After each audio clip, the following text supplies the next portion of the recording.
January 3rd, my prepper posse. Hope everybody's doing well. We made it home early enough. Storms are coming in. We're hearing there's tornado warnings, but the mud has just built up. I don't know how it's going to go tonight.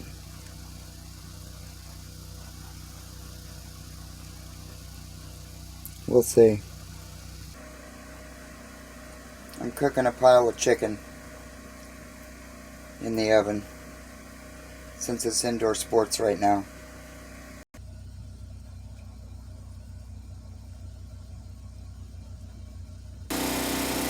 Generator is humming because we have to use the shore power since there's no sun. It's beautiful. What's everybody else doing?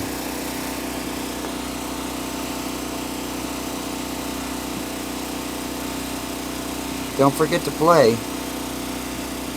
See you!